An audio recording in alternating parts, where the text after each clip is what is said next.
嫂，节哀顺变。以后不要叫我大嫂了。啊！注意看，这个男人在游戏内测服里费了4个号，苦熬1000天，终于成了全服唯一的永恒者。可他万万没想到，下一秒这款末日生存游戏竟然降临在现实世界，而他成了全世界唯一知道攻略的玩家。故事要从几分钟前他大哥的追悼会说起。此刻男人阿星正陪着刚守寡的大嫂暮雪离开，这位大嫂也毫不避讳，直言自己是被逼嫁人。现在他死了，我也解脱了。下雪了。没错，是下雪了。诡异的一幕发生了，明明是6月酷暑，天空却突然飘起了鹅毛大雪，他们的汽车也瞬间失控。紧接着，一个冰冷的机械音响彻世界，冰封纪元已开启全民公测，所有人类都将成为玩家，目标只有一个，活下去。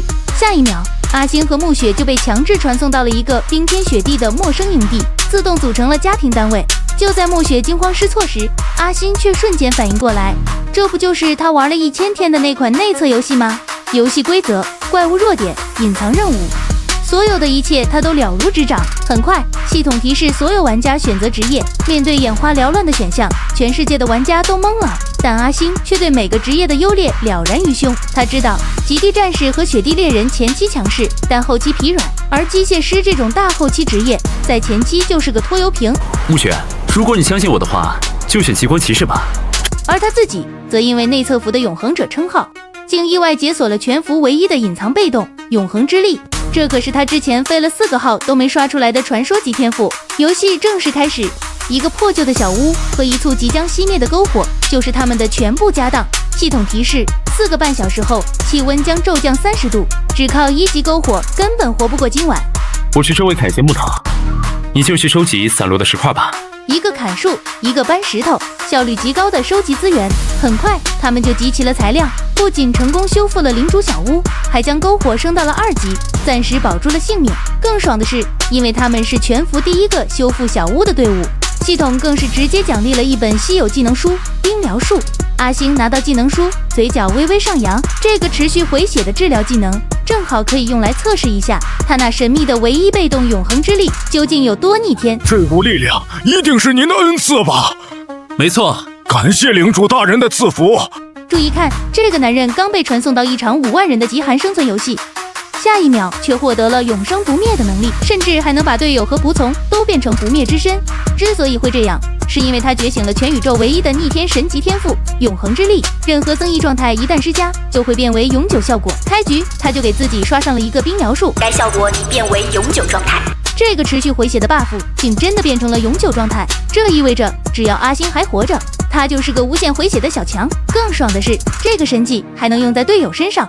他随手给身边的队友前大嫂暮雪也来了一下，对方瞬间也拥有了永久回血的能力，直接看懵了。当其他玩家还在冰天雪地里为生存发愁时，身为游戏高手的阿星已经开始了他的种田大计。他目标明确，优先建造了一座极地人小屋，直接召唤出4个可以为他无偿工作的仆从。那就简单点，你叫大壮、二壮、3壮、4壮，你们分成2组，一组去伐木。此时的聊天频道里哀鸿遍野，5万名玩家被随机分散在雪原各处，他们找不到队友，更找不到食物和庇护所，只能在绝望中自生自灭。阿星看着聊天记录，冷冷的断言：第1晚过后，可就不再是这个在线人数了。然而话音刚落，意外就发生了。仆从2壮在采石时竟被一条毒蛇袭击，陷入了中毒状态。还好队友暮雪的职业是圣光骑士，一个净化技能就轻松驱散了蛇毒。但阿星接下来的操作才叫真正的逆天，他竟然对着刚刚解毒的仆从2壮也释放了一个冰疗术。系统提示音再次响起，永恒之力天赋对仆从同样生效，一个拥有无限回血能力的仆从就此诞生。这意外之喜不仅让2壮的忠诚度飙升，更让阿星找到了一个疯狂刷怪的完美方法。他立刻带着拥有不灭之身的2壮，找到了那条刚刚还耀武扬威的2级野怪雪地毒蛇。这一次2壮化身无敌肉盾，任凭毒蛇如何撕咬，血条都能瞬间回满。在阿星的指挥下，2个仆从轻松就把毒蛇给活活磨灭，成功击杀雪地毒蛇，还爆出了蛇肉和毒囊等珍贵材料。看着这些战利品，阿星知道拥有了不灭军团的他，接下来又会如何颠覆这个世界的规则。居然是5级生物啊，属性比我高多了，只是这忠诚度太低，还有叛逃的可能。你们谁是我的领主？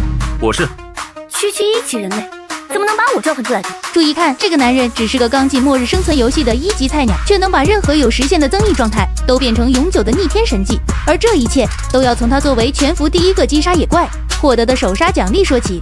开局一个宝箱，男人直接召唤出了一名5级蛇人族精英伊勒娜，这本是天大的好运。可没想到，这名强大的蛇人属性远超男人，忠诚度却低到随时可能叛逃。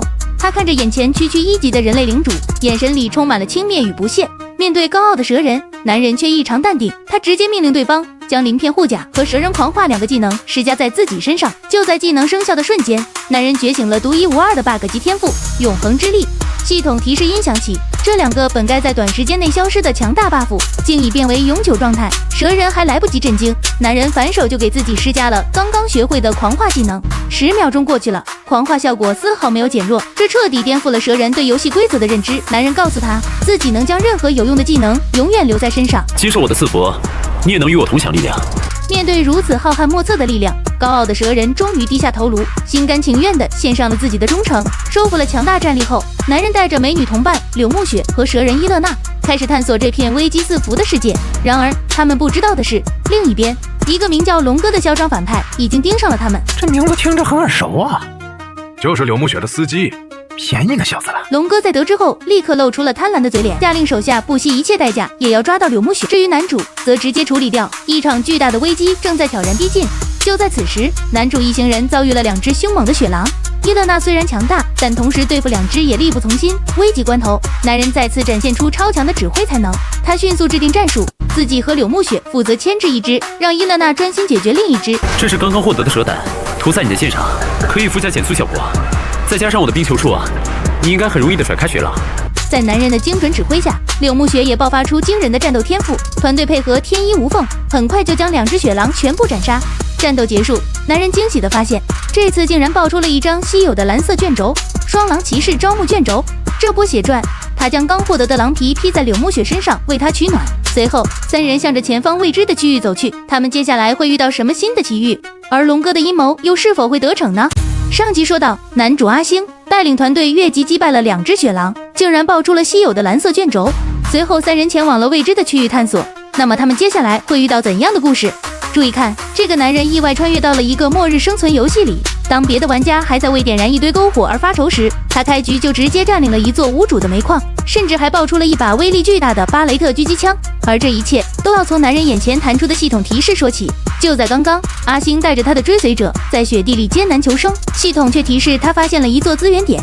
作为全服第1个占领资源点的玩家，系统直接奖励了他一把所谓的古代兵器。可当阿星看到这把现代化的重型狙击枪时，他彻底惊了，高达900点的伤害，简直是这个冷兵器时代的降维打击。唯一的缺点就是只有10发子弹。有了神器的加持，阿星决定带着伙伴木雪一起探索这个矿洞。零散的煤炭，看来是一个已经开发过的矿洞。阿星，你去找宝箱吧，我去搜集这些煤炭资源。他深知自己不能总干这些杂活，必须尽快升级基地，招募更多帮手。很快，他就在矿洞尽头发现了一个宝箱，打开一看，里面有一根绿色品质的手杖、一双雪地靴、一个医疗包，以及一张至关重要的市场建造图纸。这张图纸能让他和其他幸存者进行交易，是建立势力的关键。然而，那根绿色品质手杖的介绍却让他哭笑不得。当你在战斗时高喊“黑丝即是正义”，会有意想不到的效果哟。这种羞耻度爆表的台词，阿星一面吐槽着系统没品位，一面将刚获得的雪地靴送给了身旁的少女伊勒娜。看到伊勒娜穿上靴子后露出的温暖笑容，阿星便带着众人满载而归。回到营地，他立刻以领主的身份下达指令：大壮，让他们都停下来吧，你找2个人把伐木场建造起来。然而繁重的劳作让众人饥肠辘辘，伊勒娜甚至因饥饿而晕倒。阿星见状，毫不犹豫地消耗资源，搭建起简易灶台，将之前猎杀的蛇肉做成了一锅香喷喷的肉汤。竟然是肉汤！我的天哪！我已经不记得上次吃肉是什么时候了。感谢伟大的领主！一顿饭的功夫，所有人的忠诚度就飙升到了85点。他们发誓要为伟大的领主大人一辈子效力。可新的问题又出现了，蛇人少女伊勒娜竟只吃生肉。为了照顾好这位特殊的伙伴，阿星只能忍痛拿出自己仅存的生狼肉。看着伊勒娜狼吞虎咽的样子，阿星不禁倒吸一口凉气。养活这个大胃王的成本远比他想象的要高得多。就在阿星的领地初具规模，生活蒸蒸日上之时，庇护所外，无数其他幸存者正因饥饿和寒冷走向绝望。他们很快就会发现这个温暖富足的营地，这里又将爆发一场怎样的争夺？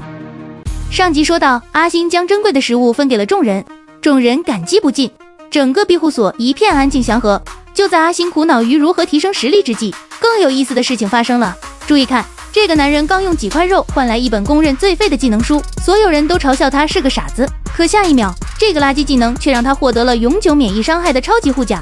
原来他竟拥有独一无二的超级天赋永恒之力，任何增益效果都能瞬间变为永久状态。故事发生在一个残酷的末日生存世界，仅仅一个下午就有超过2000人被淘汰出局。在这里，食物和药品是比黄金还珍贵的硬通货。当别人还在为一块发霉的面包争得头破血流时，这个名叫阿星的男人却已经把目光投向了交易市场的技能书。他看上了一本名为《冰甲术》的白色技能书，在所有人眼中，这都是一个效果鸡肋的垃圾技能。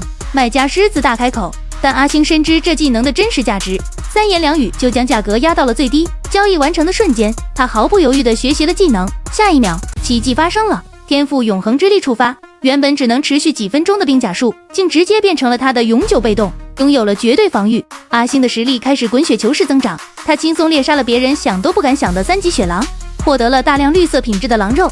当他将新鲜的狼肉挂上交易所时，整个聊天频道瞬间炸开了锅，所有幸存者都惊呆了，他们还在啃着树皮，这个神秘大佬居然已经实现了吃肉自由。更让人震惊的是，阿星并没有用这些珍贵的肉食去交换成品装备，而是选择了兑换大量的生铁等基础建造资源。他的野心早已不满足于单纯的生存，他要在这片废土之上亲手打造属于自己的帝国。然而，就在阿星大展宏图之时，他的队友暮雪却遇到了天大的麻烦。他那吸血鬼一般的原生家庭找上了门，母亲带着2个好吃懒做的弟弟，心安理得地向他乞讨食物。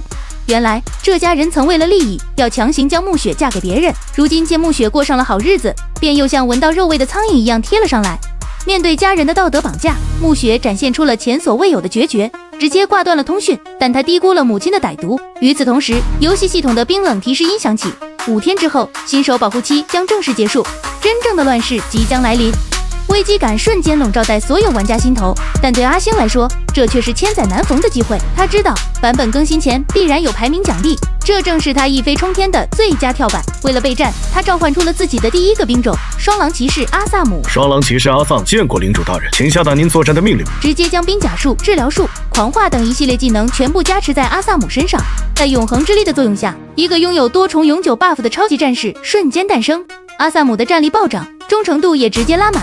阿星立刻派出焕然一新的阿萨姆，在营地周围展开地毯式探索，一边是即将到来的全服对战，另一边是队友家人的阴险算计。阿星又该如何解决这些难题呢？上集说到，阿星为了抢先拿到排名奖励，召唤出双狼骑士去探索领地。那么接下来又会发生什么呢？注意看，这个男人上一秒还是个白手起家的新手领主，正精打细算地规划着自己的领地，下一秒他竟成了全服第一个击败精英野兽的玩家，获得了超级奖励。而这一切都要从一场突如其来的危机说起。此刻，男人阿星刚刚升级完营地，召唤出新的基地人。大壮，你们4个就继续开采石料和木材，准备建造矿石加工厂和铁匠铺。然而，就在领地一片欣欣向荣之际，系统警报声突然炸响，提示他手下最强的10级捕兽达人阿萨姆在野外正遭受猛烈攻击。阿萨姆实力强悍，寻常野兽根本不敢靠近，这次竟会遇险。阿星不敢怠慢，立刻带上同伴暮雪和伊勒娜，火速赶往支援。当他们赶到时，只见阿萨姆和他的坐骑都已身负重伤。原来他遭遇了一头已经晋升2阶的雪原暴熊。更棘手的是，这头暴熊在攻击时还能释放雷电，麻痹对手。阿星没有丝毫犹豫，立刻掏出珍贵的医疗包，治好了阿萨姆的骨折。看着手下忠心耿耿的模样，一个大胆的计划在他心中形成，他要去打败那头暴熊。根据阿萨姆的指引，他们很快找到了暴熊的巢穴。系统警告，此处为极度危险，预示着这将是一场艰难的恶战。但阿星毫无惧色，他冷静地制定了作战计划，让阿萨姆负责引怪，伊勒娜随时准备驱散负面状态，而他自己则埋伏在远处，用那把巴雷特作为主攻手。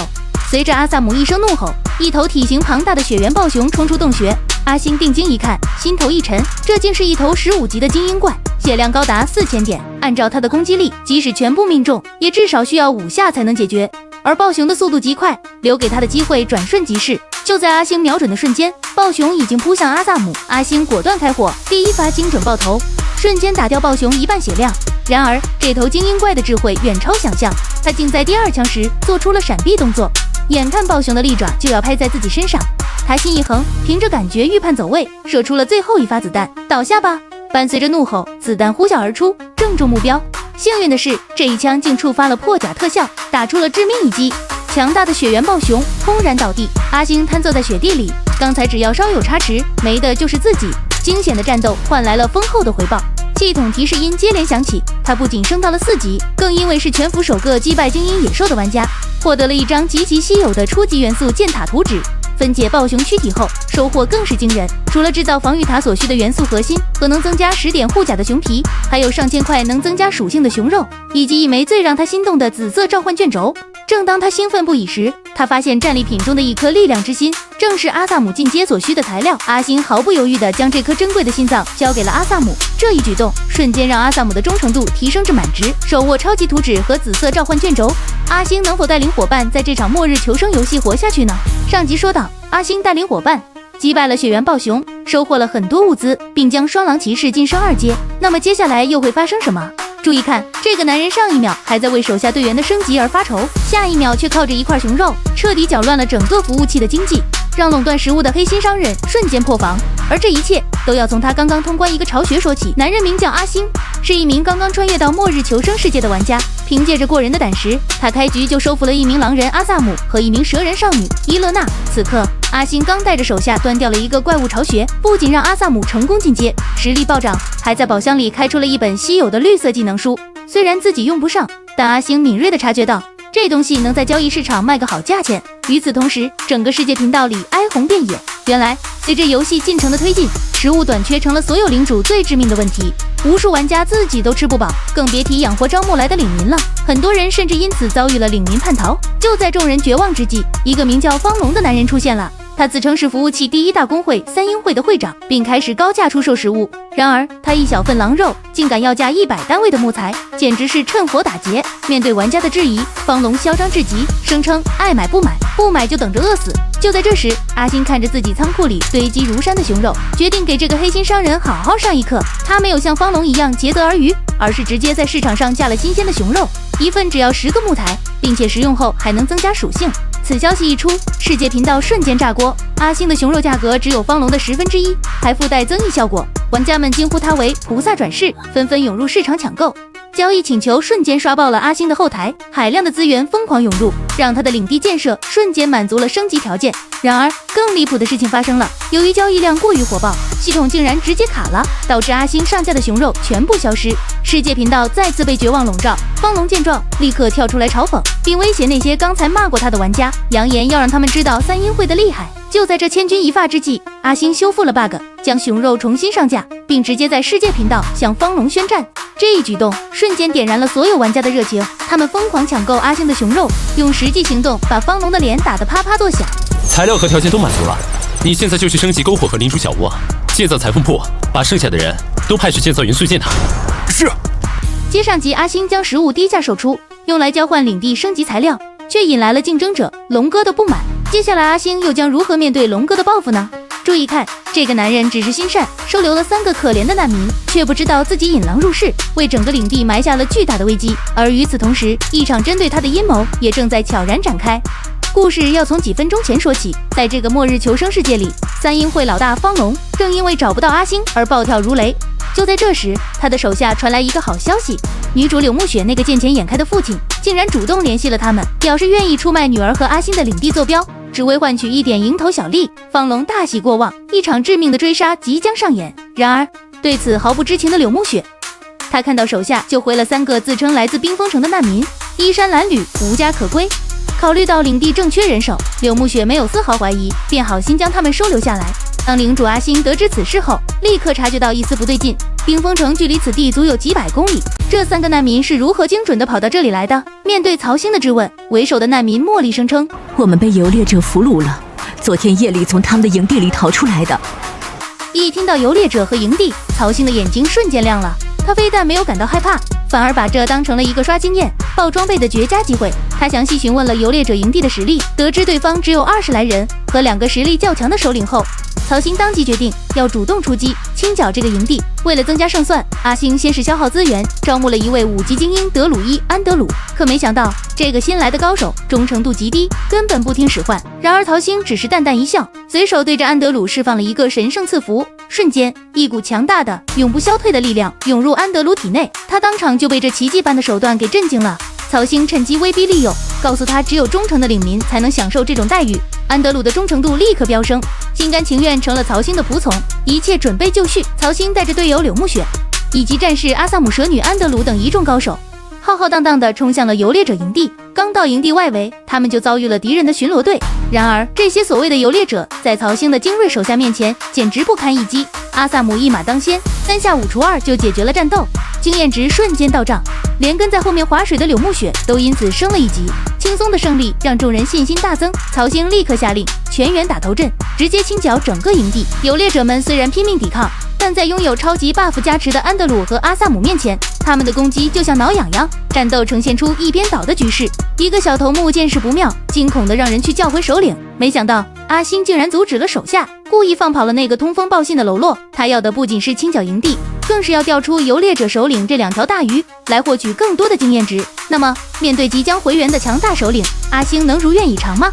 那3个被收留的难民又究竟藏着什么秘密？接上集，阿星收留了一群难民，为了帮助他们救回亲人，他率领团队攻打了游猎者领地。注意看，这个男人明明只是个新手玩家，却反手就击败了一整队13级的高阶猎者，让敌人溃不成军，抱头鼠窜。此刻他正清点着战场，由于他以低等级完成了这次极高难度的讨伐，系统判定他获得了海量额外奖励，一个极其稀有的幻影刺客，招募卷轴直接到手。这意味着他的军团又将增添1名顶级战力。清点战利品时，除了大量的建造资源和游戏币，一张神秘的钥匙和一封信引起了他的注意。钥匙竟然是通往传说中的地精宝库的凭证，里面藏着无尽的财富，可惜坐标显示路途遥远，只能暂时搁置。而那封信的内容更是让他心头一紧，一个名为光明教会的邪恶组织正在秘密集结信徒，图谋不轨。虽然集会地点离他的领地很远，但阿星知道一场波及整个游戏世界的风暴正在酝酿。就在这时，手下过来报告，在营地外围发现了一群奄奄一息的难民。阿星走上前去，难民们吓得瑟瑟发抖，以为自己大难临头。阿星却只是平静地询问他们是否认识一个叫茉莉的女孩。人群中一个憔悴的老人顿时泪流满面，原来他正是茉莉的父亲。得知女儿不仅活着，还在阿星的领地里过得很好，男人激动不已。阿星趁机向这些流离失所的难民发出了邀请，只要他们愿意加入领地干活，不仅能保证安全，还能顿顿管饱。在见识了阿星击败猎者的强大实力和食物的诱惑后，难民们毫不犹豫地选择宣誓效忠。正当阿星准备带众人返回时，他的伙伴发现了一个被遗漏的小女孩。阿星只是看了一眼系统面板上的信息，就让他呼吸一滞。这个名叫楚楚的小女孩，竟然是隐藏职业寒霜机器师，这可是能搓出高达造出空天母舰的大后期 S 级职业。阿星瞬间明白自己捡到宝了。